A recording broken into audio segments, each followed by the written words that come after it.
दोस्तों, आज हम आपको महाशिवरात्रि की महान कथा सुनाने जा रहे हैं। कहा जाता है कि जो भी महाशिवरात्रि के दिन इस कथा का श्रवण करता है, इस कथा को ध्यान से सुनता है, उसके कोटि-कोटि पाप लकर भस्म हो जाते हैं और उसकी मनोकामनाएं पूर्ण होती हैं। ये कथा बहुत ही प्राचीन और महान है। इस कथा को वेदव्यास जी ने समस्त अर्षि मुनियों को सुनाई थी। इसीलिए दोस्तों, आप इस कथा को ध्यान से पूरा जरूर सुनें। तो चलिए आपको सुनाते हैं वह महान कथा इस विषय में। एक निषाद का प्राचीन इतिहास सुनाता हूं, जो समस्त पापों का नाश करने वाला है। पूर्व काल की बात है। मध्य देश के वन में एक भील निवास करता था। उसका नाम गुरुद्रु था। उसका कुटुंब बड़ा था। उस भील का स्वभाव अत्यंत क्रूर था और वह स्वभाव के अनुसार क्रूरता के काम भी किया करता था। वह प्रतिदिन वन में जाकर मृगों को तथा अन्य पशुओं को मारता था और अनेक स्थानों पर चोरी किया करता था। उसने बचपन से ही कोई शुभ कर्म नहीं किए थे। इस प्रकार से पाप कर्म करते हुए उसे वन में निवास करते हुए उस दुरात्मा भील को बहुत समय बीत गया। तदनंतर महाशिवरात्रि के व्रत का दिन आ गया, किंतु वह दुष्ट भील वन में निवास करता था, इसीलिए वह इस व्रत के बारे में नहीं जानता था। उसी दिन उसके माता पिता और पत्नी भूख से पीड़ित होकर उससे याचना करने लगे, हे वनचंद, करो उनके द्वारा। इस प्रकार से याचना करने पर वह भील तुरंत ही अपना धनुष्य निकालकर शिकार करने के लिए चला गया। उस दिन उसने दिन भर शिकार की खोज की। उसे ना कोई हिरण दिखा और ना कोई खरगोश। वह दिन भर हाथ में धनुष्य लेकर घूमता रहा, लेकिन उसे भोजन की प्राप्ति नहीं हुई और फिर सूर्यास्त का समय हो गया। वह सोचने लगा, आज तो शिकार नहीं मिला। घर में जो बच्चे हैं तथा मेरे माता पिता जो भूख से व्याकुल होकर मेरी राह देख रहे हैं, उनका क्या होगा? उनकी क्या दशा हो गई होगी? अतः मुझे कुछ ना कुछ भोजन लेकर ही घर लौटना चाहिए, अन्यथा नहीं। इतना सोचकर वह घूमते घूमते वन के भीतर स्थित एक जलाशय के पास पहुंच गया। वह जलाशय के समीप खड़ा होकर सोचने लगा, कोई ना कोई प्राणी पानी पीने के लिए इस तालाब के पास जरूर आएगा, उसी को मारकर मैं घर ले जाऊंगा। ऐसा निश्चय करके वह एक बेल के पेड़ पर चढ़कर अपने साथ जल लेकर बैठ गया। वहां बैठकर वह राह देखने लगा। उसके मन में यही चिंता थी कि कब कोई प्राणी पानी पीने के लिए आएगा और कब मैं उसे मारूंगा। अपने शिकार की प्रतीक्षा करते हुए वह भूख प्यास से पीड़ित होकर उसी पेड़ पर बैठा रहा। रात्रि के पहले प्रहर में उस स्थान पर एक हिरनी आ गई, जो चकित होकर जोर जोर से चौंकड़ी भर रही थी। उस हिरनी को तालाब के पास आता देखकर भील को बड़ा आनंद हुआ और उसने तुरंत ही हिरनी को मारने के लिए अपना धनुष्य निकाला। ऐसा करते हुए उसके हाथ के धक्के से पास में रखे लोटे से थोड़ा सा जल और कुछ बेलपत्र नीचे गिर पड़े। उस वृक्ष के नीचे एक प्राचीन शिवलिंग था। वह बेलपत्र और जल उस शिवलिंग पर गिर पड़े। जल और बिल्वपत्र के शिवलिंग पर गिरने से उस भील की पहले प्रहर की पूजा संपन्न हो गई, जिससे अनजाने में ही उस भीड़ के समस्त पाप तत्काल नष्ट हो गए। पेड़ पर हुई खड़खड़ाहट की आवाज से वह हिरनी सतर्क हो गई और उसने ऊपर देखा तो पेड़ पर वह भील अपने हाथ में तीर कमान लेकर बैठा हुआ था। उस भील को निशाना लगाते हुए देखते ही वह हिरनी व्याकुल हो गई और उस भीड़ से बोलने लगी, हे व्याध, रुक जाओ, कृपया मेरा शिकार मत करना। उस हिरनी की बात सुनकर वह भील कहने लगा, हे मृगी, आज मेरे घर के लोग भूखे हैं, इसीलिए मैं तुम्हें मारकर उनकी भूख मिटाऊं उस भील के। ऐसे वचन सुनकर वह हिरनी अत्यंत दुखी हो गई और सोचने लगी, अब मैं क्या करूं? इस भील से खुद की रक्षा कैसे करूं? ऐसा विचार करके उस हिरनी ने कहा, हे भील भाई, मेरा मांस खाने से यदि तुम्हारे घर के लोगों की भूख मिटती है तो ठीक है, तुम मेरा शिकार अवश्य कर लेना, किंतु मेरी बात सुनो। इस समय मेरे सभी बच्चे भूखे हैं। मैं आखिरी बार उनके दर्शन करना चाहती हूं। मैं अपने बच्चों को अपनी बहन और स्वामी के पास सौंप कर शीघ्रता से लौट आऊंगी। हे व्याध, तुम मेरी इस बात को झूठ मत समझना। मैं तुम्हारे पास लौट अवश्य आऊंगी। इस पर संशय मत करना, क्योंकि सत्य पर ही धरती टिकी हुई है। सत्य से ही समुद्र अपनी मर्यादा में स्थित है। इसीलिए मैं सत्य का ही पालन करूंगी। उस हिरनी के द्वारा ऐसा कहने पर भी उस भीड़ ने उसकी बात नहीं मानी और उस पर निशाना लगाया। तब उस हिरनी ने अत्यंत भयभीत होकर पुनः इस प्रकार से कहना आरंभ किया, हे व्याज, सुनो, मैं तुम्हारे सामने शपथ खाती हूं, मैं अवश्य लौट कर आऊंगी। जो पाप ब्राह्मण को वेद बेचने पर लगता है, पति का अपमान करने वाली तथा व्यभिचार करने वाली स्त्री को जो पाप लगता है, किए हुए उपकार को न मानने वाले को, जो पाप लगता है भगवान शंकर की पूजा ना करने वाले को, दूसरों के साथ धोखा करने वाले को, छल करने वाले को, विश्वासघात करने वाले को, जो पाप लगता वही पाप मुझे लगेगा। यदि मैं लौट कर नहीं आई, तो इस प्रकार से अनेक शपथ खाकर वह हिरनी चुप हो गई। उस हिरनी के ऐसे वचन सुनकर उस व्याध को उस पर विश्वास हो गया और वह कहने लगा, हे मृगी, ठीक है, अब तुम अपने बच्चों से मिलने के लिए जाओ और जल्दी लौटकर वापस आ जाओ। फिर वह हिरनी बड़े हर्ष के साथ पानी पीकर अपने बच्चों से मिलने के लिए चली गई। इतने में ही रात का पहला प्रहर भील के द्वारा जागते ही जागते बीत गया। फिर अचानक उस स्थान पर उस हिरनी की बहन उसे खोजते खोजते उस तालाब के पास आ गई। उसे देखते ही उस भील ने तुरंत अपना धनुष निकाला और उस हिरनी की बहन को निशाना बनाया। ऐसा करते ही फिर से पहले की तरह ही बिल्वपत्र और जल नीचे स्थित शिवलिंग पर जा गिरा। उस भील के द्वारा दूसरे प्रहर की भी पूजा संपन्न हो गई। फिर पेड़ के ऊपर से आवाज आते ही उस हिरनी की बहन ने ऊपर देखा तो वह भील बैठा हुआ था। उसे देखते ही वह हिरनी की बहन बोलने लगी। हे वनेचंद, गिनी बोलने लगी, हे व्याध, मेरी बात सुनो। मैं धन्य हूं, मेरा जीवन सफल हो गया, क्योंकि मेरे इस शरीर को खाने से किसी की तृप्ति हो रही है। परंतु तुम मुझे अभी मत मारना। घर पर मेरे छोटे छोटे बच्चे हैं, इसीलिए तुम मुझे एक बार जाने दो। मैं मेरे बच्चों को अपने स्वामी और बहन के पास सौंप कर तुरंत ही लौट आऊंगी। फिर वह भील कहने लगा, मुझे तुम्हारी बात पर विश्वास नहीं है। मैं तेरा शिकार अवश्य करूंगा। पहले ही मैं एक शिकार खो चुका हूं।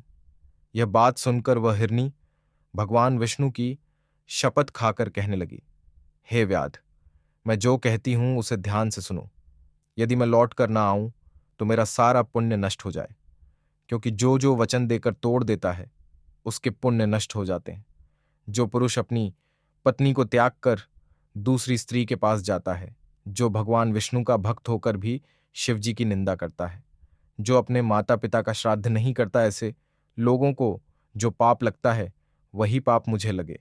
यदि मैं लौट कर ना आई तो उस मगिनी की बात सुनकर उस भील को बड़ी दया आ गई और वह कहने लगा, हे मृग, ठीक है, तुम जाओ और शीघ्रता से लौट कर आओ।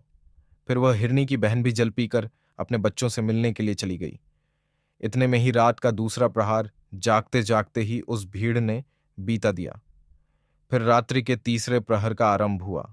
वह उन दोनों रइयों के लौटने का इंतजार करने लगा, लेकिन उन दोनों में से कोई भी नहीं आई। फिर उसने देखा कि एक हिरण उस मार्ग से आ रहा है। वह बड़ा ही हिरपुष्ट था। उस हिरण को देखते ही भील को बड़ा हर्ष हुआ और उसने धनुष्य पर तीर चढ़ाया और निशाना लगाया। ऐसा करते समय फिर से थोड़ा सा जल और बिल्वपत्र नीचे शिवलिंग पर गिर पड़े। उससे भगवान शिव की तीसरे प्रहर की भी पूजा संपन्न हो गई।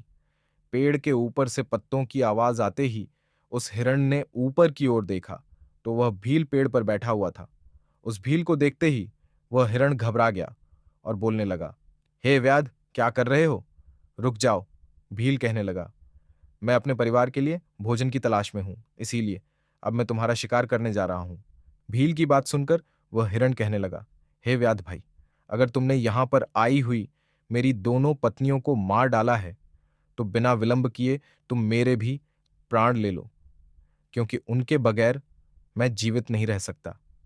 जिस प्रकार से तुम्हारे लिए तुम्हारा परिवार महत्वपूर्ण है, उसी प्रकार से मुझे भी मेरा परिवार अत्यंत प्रिय है। यदि तुमने उन्हें जीवन दान दिया है तो मुझे कुछ समय के लिए जाने दो। मैं अपनी पत्नियों से मिलकर लौटकर वापस आ जाऊंगा। उस हिरण की ऐसी बात सुनकर उस भील को बड़ा विस्मय हुआ। उसके मन में रात भर का सारा घटनाक्रम घूमने लगा। वह हिरण से कहने लगा, हे मृग, तुमसे पहले तुम्हारी दोनों पत्नियां यहां पर आई थीं। वह भी ऐसे ही झूठे वचन कहकर गई हैं और अभी तक लौट कर नहीं आई है। अभी तुम खुद के प्राण संकट में देखकर झूठ बोलकर चले जाओगे और लौट कर नहीं आओगे। फिर मैं किसका शिकार करूंगा? मेरा परिवार तो भूखा ही मर जाएगा। फिर वह हिरण कहने लगा, हे व्याध भाई, मैं जो कुछ भी कहता हूं उसे ध्यान से सुनो। मुझ में असत्य नहीं है। ये सारा चराचर सत्य से ही टिका हुआ है। जिसके वचन झूठे होते हैं उसका पुण्य उसी क्षण नष्ट हो जाता है। इसीलिए हे भील, तुम मेरी प्रार्थना सुनो। शिवरात्रि में भोजन तथा मैथुन करने से जो पाप लगता है, झूठी गवाही देने से जो पाप लगता है, दूसरों का धन हड़पने से जो पाप लगता है, वही पाप मुझे लगे। यदि मैं लौटकर ना आऊं। उस हिरण के ऐसे वचन सुनकर वह भील कहने लगा, हे मृग, तुम जाओ, अपनी पत्नियों से मिलकर शीघ्रता से लौट कर आओ। फिर वह हिरण भी लौटकर अपने घर की तरफ चला गया। अब वह हिरण और उसकी दोनों पत्नियां प्रतिज्ञाबद्ध हो चुके थे। वे तीनों अपने घर पर आकर आपस में बात करने लगे। सबसे पहले हिरणी ने कहा, हे स्वामी, आपके बिना हमारे बच्चे जीवित कैसे रह पाएंगे।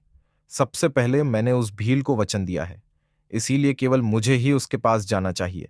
आप और मेरी बहन दोनों यहीं पर रहें। उसकी बात सुनकर हिरणी की बहन बोलने लगी, हे बहन, मैं तुम्हारी सेविका हूं, इसीलिए आज मुझे ही उस भील के पास जाना चाहिए। तुम यहीं पर रहो।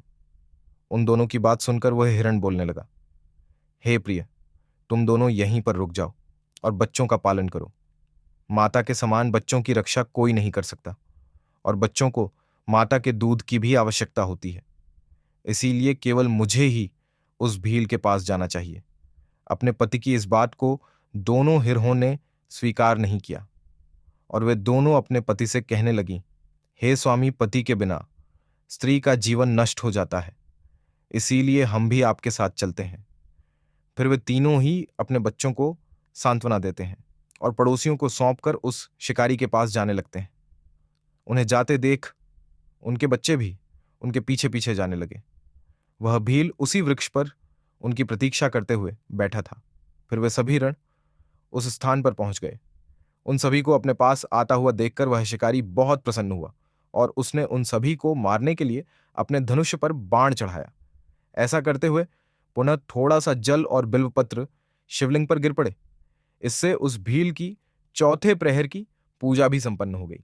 चौथे प्रहर की पूजा होते ही उस भील के समस्त पाप भस्म हो गए। अनजाने में ही उसने महाशिवरात्रि का व्रत पूर्ण कर लिया, जिससे उसको दुर्लभ ज्ञान प्राप्त हुआ। उसका हृदय पाप से मुक्त हो गया और उसके अंदर भगवत शक्ति का वास हो गया। वह सोचने लगा, ये सभी मृग ज्ञानहीन पशु होने पर भी धन्य है, क्योंकि ये सभी अपने शरीर से ही परोपकार में लगे हुए हैं। यह सभी सत्य का पालन करने वाले हैं, किंतु मैं तो महापाप हूं। प्रतिदिन अनेक प्रकार के पाप करके मैंने अपने परिवार का पालन किया है। अब मेरी क्या गति होगी। मैंने जन्म से लेकर अब तक केवल पाप ही किए हैं। मेरे जीवन पर धिक्कार है। इतना सोचकर उस भील ने अपने बाण को रोक लिया और कहने लगा, हे श्रेष्ठ मृगो, मैं तुम्हारी सत्यवाणी से अत्यंत प्रसन्न हूं, इसीलिए अब मैं तुम्हारा शिकार नहीं करूंगा। तुम सभी अपने घर को लौट जाओ। उस भील के द्वारा इतना कहते ही भगवान शिव उस पर तत्काल प्रसन्न हो गए और वे उस स्थान पर प्रकट हो गए, और उन्होंने बड़े ही प्रेम से उस भील से कहा, हे भील, मैं तुम्हारे व्रत से प्रसन्न हूं। अब तुम कोई वर मांग लो। अपने सामने भगवान शिव को देखकर उस भील के हाथ से धनुष्य गिर पड़ा और वह भगवान शिव को बारंबार प्रणाम करने लगा और कहने लगा, हे प्रभु, मैं आपके दर्शन से ही धन्य हो गया। अब मुझे कुछ नहीं चाहिए। भगवान शिव उस भील से कहने लगे, हे व्याध, आज से तुम श्रृंगवेरपुर में जाकर निवास करो और दिव्य भोगों का उपभोग करो। तुम्हारे वंश की वृद्धि होगी। सभी देवता तुम्हारी प्रशंसा करेंगे। फिर एक दिन भगवान श्री राम तुम्हारे घर पर आएंगे और तुमसे मित्रता करेंगे। तुम उनकी सेवा करके दुर्लभ मोक्ष को प्राप्त करोगे। उसी समय वे सभी मृग भगवान शिव का दर्शन करके मृग योनि से मुक्त हो गए और दिव्य देह धारण करके विमान पर बैठकर दिव्य लोक को चले गए। तभी से उस पर्वत पर भगवान शिव व्यादेश के नाम से प्रसिद्ध हुए, जो दर्शन और पूजन करने पर तत्काल भोग और मोक्ष प्रदान करने वाले हैं। इस प्रकार से अनजाने में ही महाशिवरात्रि का व्रत करने के कारण उस भील को भगवान शिव की कृपा प्राप्त हुई। संपूर्ण शास्त्रों में महाशिवरात्रि के व्रत को सर्वोत्तम कहा गया है। इस प्रकार से मैंने आप सभी को महाशिवरात्रि के व्रत का महात्म्य सुना दिया है। तो दोस्तों, ये थी महाशिवरात्रि की व्रत कथा।